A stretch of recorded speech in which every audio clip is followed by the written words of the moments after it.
Welcome to the Eye on Annapolis Local Business Spotlight. There are thousands of locally owned businesses in the area, some small and some large.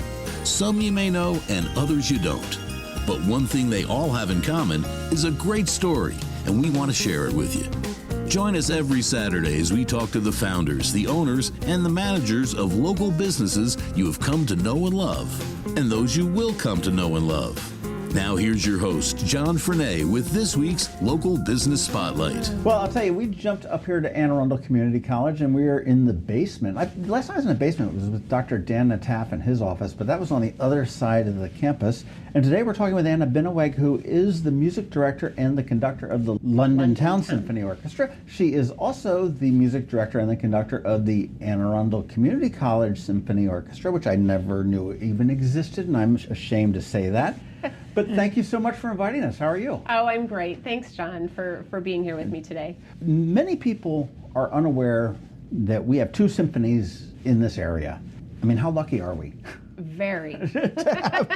Lots of activity here. To have that. But Londontowne Symphony Orchestra, the website is lso-music.org. It's a fairly simple one. But how long has the Londontowne Symphony Orchestra been around? Well, John, this is an exciting time because we are finishing our 20th season this year. So we've been around 20 years. Oh, my word. I know, right? Time flies when you're having fun. It was founded in the 2003-2004 season. So this marks our 20 years. So we are wrapping up a very important chapter of our history and our name. That sounds ominous. Important chapter in our history, and then you threw a name. What are you doing? Well, so let me back up to talk a little bit more about Londontowne, because you had asked. So Londontowne as in the region particular to South County. So our founder, Kathy Solano, had come up with this name and wanted the Londontowne Symphony to be an orchestra for that particular region of the county, South County. So for music educators, for community members, for students, professionals if they wanted to. And since that time, we have performed at historic Londontowne and Gardens before. There is the road Londontowne with the E, right. So we think that's where Kathy decided on her spelling of the orchestra. But since that time in 20 years, we've really just outgrown particular to South County. We travel through the county. We've been invited to North County. We've performed at the Kennedy Center. We perform downtown now at Maryland Hall. We've been invited to perform at Naptown events, Shamrock the Dock. So just over the years, the orchestra's grown, our patron base has grown, our followers have grown, and we've become a bit more popular, obviously. So now we are heading into a new chapter beginning next season, and we have a very special announcement to share with our listeners at our May 18th season finale. Ooh, okay. that May 18th season finale, that's the Wild West performance at Maryland Hall, right? That happens to be, like I said, our final concert of the season. It's inspired by music of the West, so an all-American program. We have some John Williams on there with the Cowboys Overture. We have the Grand Canyon Suite by Freddie Groffet. We have Laura Colgate coming, who is the concertmaster of the National Philharmonic. They're based in Bethesda. Fabulous violinist. She will be doing Florence Price's Violin Concerto No. 2, American composer of the early 1900s. And then, of course, you can't have an American program without Aaron Copland. Okay, fair.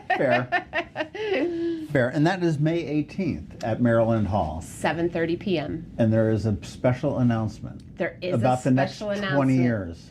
The next 20 years, or whoever's leading the Londontowne Symphony in another 20 years from now. It will not be you? No, it's me for now. Everyone's stuck with me, aren't they? No, we love it. The orchestra and the board and I, we have a great time together. Since, as I was saying, with Londontowne being particular to South County, and we've outgrown that. We have really kind of developed our niche to be family friendly, a bit more casual, certainly much more affordable. Our tickets are only $25 general admission, right. And all of our students, kindergarten through college, are free. All students are free. And just to have more of a balance between, sure, some of the true orchestral gems, if you want to have from time to time a Brahms symphony or a Beethoven work, but also to have some lighter classical programs and fun music for the kids. So for instance, we have our annual Halloween Spooktacular that we do. As I mentioned, we were just downtown for St. Patrick's Day. So just a name now in my mind that better captures what we've been doing over the last few years. You know, I love that you are, the kids and students are free. Mm-hmm. And I think that, I don't want to pigeonhole you into classical music, No, but, that's okay. you know, we'll say formal type music. Uh-huh. I think that's going through sort of a shift A right transition. now. Just because, as very similar to what churches are doing. I mean, you're seeing a little bit of a less interest in it, a little bit, and I think the way that you do it a little bit more casually, the way that you do it, allow kids, I say kids, you know, students to come in to experience this. And I think a lot of it is, I mean, I know my own kid, like, come on, let's go see the opera. Oh no, my God, what do you know, can I go to the dentist? Yeah. You know? And you know, personally, I don't particularly like opera. I can appreciate it, but I don't particularly like it. But it's, you know, the more exposure we can get. I mean, I think it's fabulous that you're down there at Shamrock the Dock this year. Yeah, we had a great time. It was so nice for John O'Leary to have us. Well, now we got to figure out what he's going to do for the next couple of years. Yes, with the parking structure underway. Exactly. Well, they're going to chew it all up and Yeah. figure it all out. But I mean, you mentioned that the show on May 18th is at Maryland Hall. I know that you performed at South River High School, and you guys perform kind of wherever you can to get the exposure. I think so. In our earlier years, especially when I first started, so I was, as I mentioned, Kathy Solano, our founder. They hadn't had a music director, or they had guest conductors up till a certain point. And I think they all saw, the orchestra saw, and Kathy saw that it was time that Londontowne was going to grow into something a bit more stable in the community, and therefore you need regular leadership. So I'm the first music director, so I've been there since, they hired me in 2008. So I've been here. Okay. Yeah. Okay, don't do the math. I won't do the math. I can't. I am a conductor. I can only count so high here, John. That's right. But so over the years, I think that's what it's been. I mean, truly, the orchestra members have been, I mean, they're the reason that we keep going. Everyone's so committed and they have such a fun time. And then, of course, our patron base has developed through them and then in the community. But there was a time when we performed mostly in high schools and churches too, by choice and sometimes by that's what was available.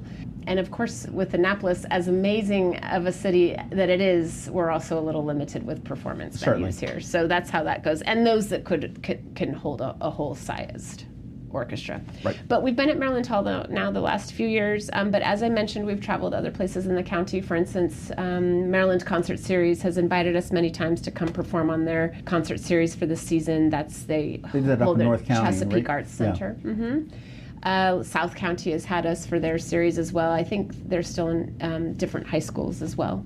And Arundel County, the series. And as I mentioned, several years back, we were invited to perform at the Kennedy Center. So That's exciting. We're expanding. We're growing. Where's the best venue for an orchestra to perform? Which one do you like? I'm not saying that's the best one. Which one do you like? That, I mean, because I'm sure there's. I mean, some people tell me like Ram's Head, as far as like other, you know, say rock artists, they say that's just the acoustics are great and it's a tight room and everything else, and we really dig. Yeah. 300 people, not 10,000 people. Sure. What gets the Londontowne Symphony Orchestra excited? Well, that's exactly it. I mean, for Ram's Head, of course, what a local favorite. People love it, and it is perfect for the types of bands and artists that they have. The venue's great. For the symphony orchestra here, even Annapolis Symphony at Maryland Hall, that's a nice big orchestra. So they're growing out of that. The stage is a little bit limited. So for us, for the concert halls here, it's of course wonderful to play at Maryland Hall by comparison to a high school auditorium, because not all high school auditoriums are created equal. That's for sure. Despite the fact that Maryland Hall was a high school auditorium. Yeah, exactly. But you know, Maryland Hall, for all what a wonderful just the way that they've fundraised over the years and put so much time and work into building that to be as proper of a venue and a great place to have the symphony orchestras. On love for the arts all over, and Yes. all sorts of arts, and you know, everybody that's been through there, whether it's been, you know, to Linnell, to Margaret, and now Jackie, as far as the executive directors. I mean, they've really spearheaded that, and I mean, it's a wonderful, wonderful venue for anything. It is, and the vibe in there, and the access, again, for the kids and the programs they have, and definitely for fine arts and performing arts.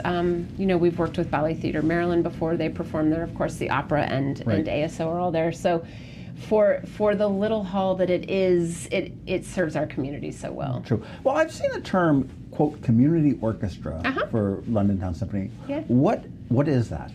I love that question. It is what resonates the most with me. So what a community orchestra is those that of course our musicians have to audition to be accepted into the orchestra, but what a community orchestra means to me is to be part of the community in all of the facets. So for us, the orchestra is comprised of, we're called a semi-professional / community orchestra, because all of our principal players are professionals, so professional musicians. And they are paid? Yes, they're all paid. Yeah, paid principals. So we have that.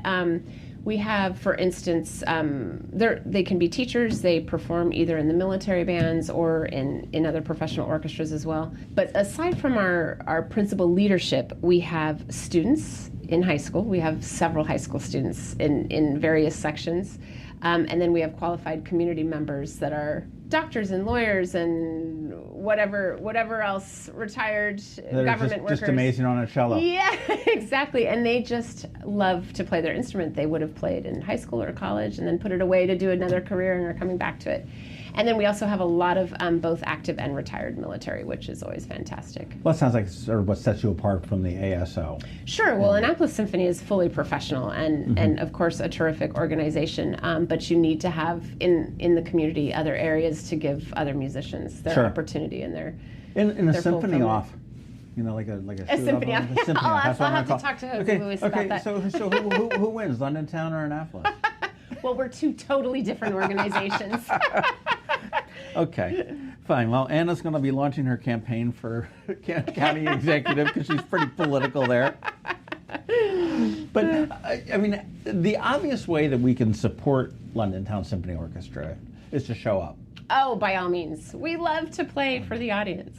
And you've got an amazing group of musicians. Before we started recording, we talked about one that unfortunately we lost last year in Buzz Stillinger. Yes. And there was a guy that had such a love for the orchestra. I mean, anytime you guys did anything, I mean, he was like, "Hey, you got to check this out. You got to check this out." He was, and he was just a great cello player. Yes. That was cello, bass, cello. yeah, Cello. But you can see the love and the passion that's in that orchestra. That's in the kids or the old retired folk that are in there doing it. Definitely. And it's so wonderful. That's why it's actually probably a pretty perfect mix for Maryland Hall, just because of the whole, the love of the building and the love of the program versus the love of the orchestra that you've got as well. Do you use volunteers? I mean, obviously musicians are volunteers except for the principals. So, I mean, if we have musical talent, you come and audition and you might score a seat. Yeah. But are there other opportunities for volunteers to help out? Always. We have a volunteer program through our organization. We have, of course, the board of directors is all volunteer, and they have been such a huge support this year as we've been preparing for this big unveiling on May 18th. Okay, let's just stop talking about this, okay? You're either going to have to spill the beans or shut up about it, okay? One of the two. Well, see, but we want people to come to May 18th. Oh. Yes, okay. No, we... Anyway, for volunteering, definitely. Board of directors on the nights of the concerts, anything they want to do, however they see themselves fit, we can put them to work. That's it. And I'm assuming that we can go to lso-music.org, and there's probably a big old button that says, "Give me money." It says donate. And we're not that pushy. Hey, maybe you need to be. I don't know. But every little bit does help. I mean, and this is what I love about a small organization that, and I don't want to diss on any of the large national organizations, but if you were to give $100 or $20 or $5 to the Londontowne Symphony Orchestra, that's going to go right into the program. It does. And you're going to sit there and sit in the seat, and you're going to see the effects of your $20 or your $5 or your $100 or whatever it may be. Definitely. And if you have a couple 100,000, call me. I'll give you Anna's phone number, and we'll take you to dinner. We'll figure it out. And it's funny. I mentioned earlier that I didn't realize that the community college has a orchestra as well. Oh yeah, our performing arts department. My goodness, we do so much here. It's we have just in the music department alone, we have a concert band, 2 choirs, and a jazz band, and the symphony orchestra. And then still under the performing arts umbrella, we have a dance company and a theater company. So our performing arts department here, very active, and we only have a small handful of full-time faculty. But it is a terrific program. Our students are so fun to work with. Well, you are the music director as well as the conductor here, so I mean, you're sort of like, I don't want to say double dipping, but I mean, what is the difference between teaching and conducting and musically directing students versus the community? That's an really excellent question. At the community college, we have mostly the traditional students coming here, so right out of high school that may not be ready to go to the 4-year institutions just yet. So for us, it really is, I mean, our whole motto here is students first, teaching first. This is a real, the whole philosophy is that teachers teach here. It's what we do. And the students are really, we have a good rapport with them. They come to us and we help prepare them for auditions if they choose to go on. We do have the community members that they register for the non-credit sections here, and they can be in the orchestra as well. I think here the difference at the community college is the overall pace, the learning, the pace of the learning and preparing for the performance. We typically have 1 concert a semester where the students have their hands on the music, they're in rehearsal on a weekly basis, and then we perform at the end. Londontowne, of course, we have more opportunity for collaborations throughout the season, more frequency, and with a different mission and a different vision. Okay, well, you mentioned the season for Londontowne Symphony Orchestra. What is your season? I mean, does it run through a specific date, or how many shows are typically for performances? Sorry, not shows. Yeah, concerts, sure. Just like the professional orchestras do, the traditional season runs from September till the end of May or early June, depending on how the calendar works out. We always open in September with a season opener, and then we follow with our annual Halloween Spooktacular costume contest for that one. The kids get really excited about that. Of course, that's then a lot more popular music that we do on those concerts. The last couple of years, we've done a military appreciation concert. In fact, the last one was called A Salute to Our Veterans. So we had the color guard there, and we had an all patriotic theme, and we had all members in the military, active or retired, acknowledged in the orchestra and the audience. We did in April, we featured winners from our statewide annual concerto competition. So all high school winners playing 1 movement each with the orchestra. And then we closed the program with Ravel Bolero featuring dancers from Ballet Theater Maryland. So we really... that's cool. Yeah, so we really collaborate within the community, other local artistic organizations, as well as feature students. You know, I love when people can do that as opposed to seeing as competition. And I love when genres get mixed up a little bit. Yes, sure, the disciplines. I've got I'm good friends with a band that was out of Philadelphia that had some success in the 80s and 90s called the Hooters. And they still do tours in Europe and everything else every summer.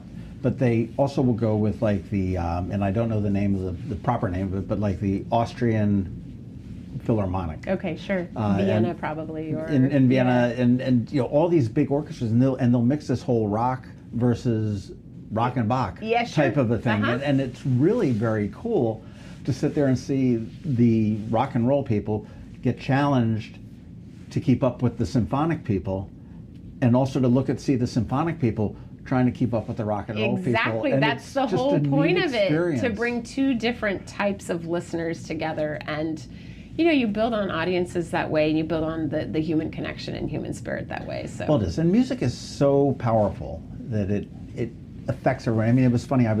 My girlfriend had her niece was in town for the weekend, and they said, just getting to know, just asking a random question. It says, "What are your top 4 record albums?" Well, hold on. Let me ask. How old is the niece? She's 40. Oh, okay, all right.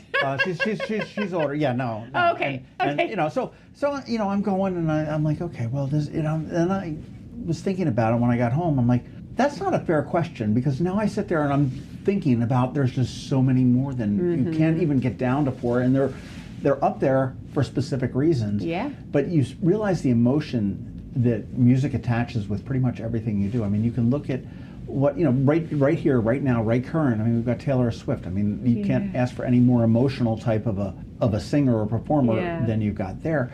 But it goes into orchestral music. It goes into the opera. It goes into the ballet and any of the arts. It's just it's a visceral. It is visceral, and it's how humans can identify with their emotions, how they connect with people, how they connect with their community. I mean, what would we do without music of any genre or variety? True. How'd you get here? How did I get here? I mean, I'm looking on your wall here. I see SMU.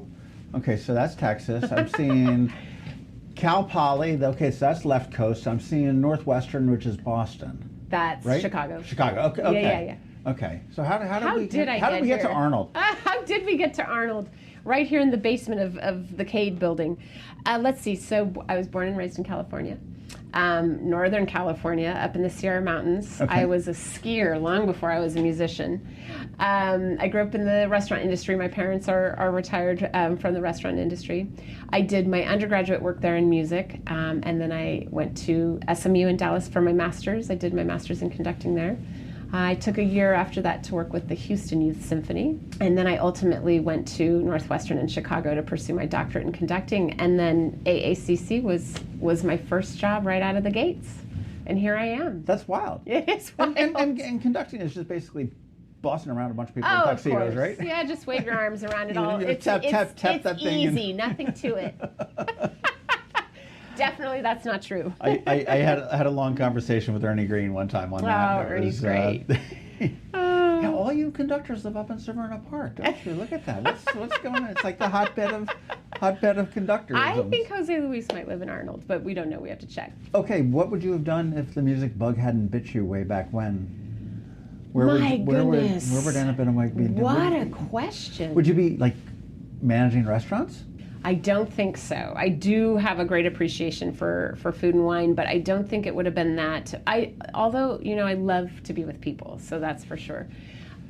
Ski instructor? A ski instructor. I think it could have gone a few different ways. I think conductors are teachers, no matter how you slice it, because you're interpreting a score, you're conveying that to the orchestra, you're analyzing, interpreting, conveying it to them, and then ultimately conveying to the audience. So there's a process there that's education based. I think if you had asked me probably when I was young, maybe middle school age, I probably would have thought something to do with teaching.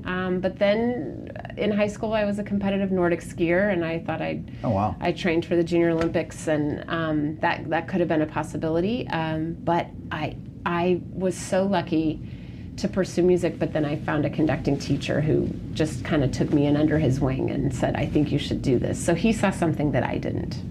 So if he saw the conductor in you. I suppose. What instrument, what form of music were you doing? Well, I started on clarinet, and then of course through the years, once you realize you wanted to get into conducting, you have to take more seriously the study of the stringed instruments. So, sure. Yeah. Mm-hmm. Here's a question for you. How come the recorder never made it into like symphonies? the bane of every elementary school parent.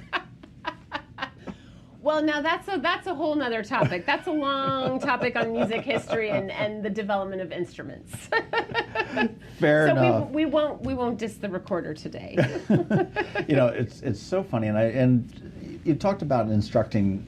You're as a conductor, you are an instructor, and okay. And let me go way back to when my kids were in elementary school. Okay, and you had the music teacher, and yes, she was the conductor as well.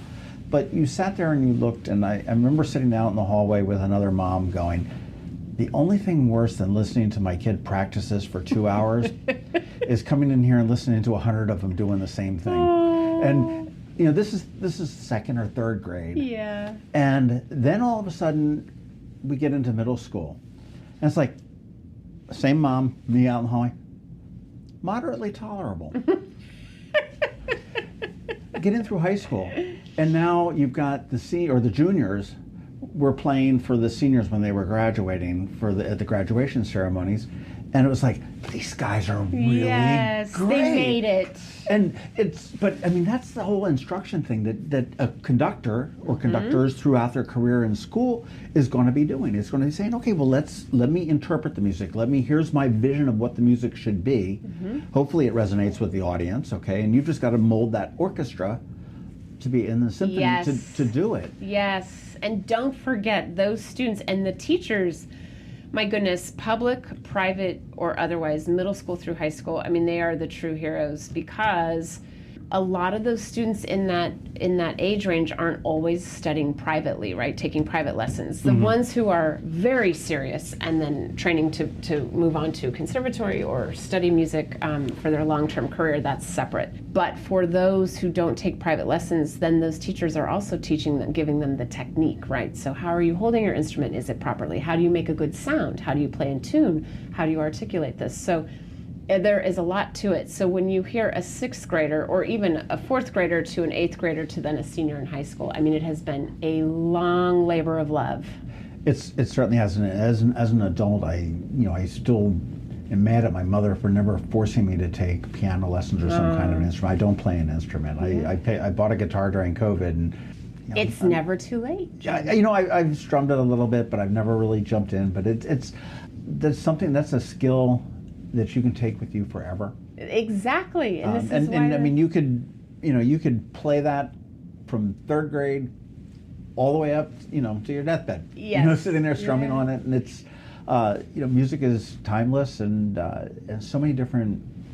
Well, ways and to interpret fulfilling and expressive, and think of people that have, of course, their careers, but there's that extra room for extra fulfillment and passion to do on the side, and that's why these community groups exist. So, and you see that too also in other art forms. I mean, you've got the theaters and everything else. It's like, hey, I really like this, or and they may not be. I don't want to say that it may not be that good, but I mean, there may be somebody that was very good in college, and didn't realize that when I graduated college, okay, well, the bassoon is not going to, pay for these kids immediately. I wasn't that good, but I am good, and I can come down into a community that's not New York or London or and still play my instrument, and to play my instrument, play it well for the appreciation of several hundred people, or 1,000 people in the audience, and to find a teacher like you that's going to be able to sit there and be able to meld me and continue my education as I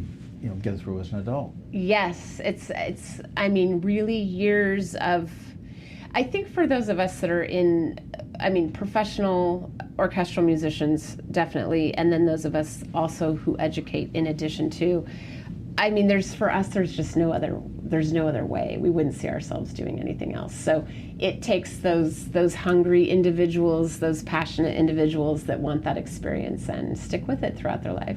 Is there a difference between a symphony and an orchestra? Orchestra, they're used interchangeably these days, but it used to be that, of course, the symphony orchestra was developed from a small chamber orchestra to then an orchestra that plays symphonies, so the genre symphony. But they're used interchangeably in these times. So so you've got like a double entendre with the Londontowne Symphony Orchestra. Well, almost any professional orchestra has it that way. ASO has it that way as well. Yeah. Well, your next performance, May 18th, the Wild West, Maryland Hall, 7:30. If you don't go for the music, go for the big announcement. Big announcement. It's going to be a great night.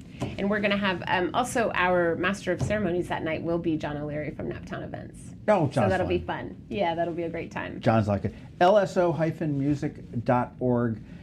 We don't have too much more this season, but certainly next season. You can buy season tickets, right? Oh, yes, absolutely. And individual tickets. Individual tickets. So when you want to visit our website, it'll take you to the Maryland Hall link. Our tickets are just $25 for general admission, which is great. And then we'll be putting next season up very soon. But our opening night, I believe, don't quote me on this, I think is whatever the Saturday, the 21st, I believe, of September. And that's at Maryland Hall, 7:30. Fantastic. Londontowne Symphony Orchestra. Check them out online and check them out in person. And Anna Binneweg, thank you so much for your time today. Oh, great to be with you, John. Thank you. Thanks for listening to this week's Local Business Spotlight. Please make sure to visit eyeonannapolis.net for all your local news, events, and opinion. And in case you haven't already, please subscribe to the Eye on Annapolis Daily News Brief, where we bring you all the day's local news direct to your phone, tablet, or computer in about 10 minutes. It comes to you at 6 a.m. every Monday through Friday, and you can subscribe on Apple Podcasts, Google Podcasts, or wherever you get your podcasts.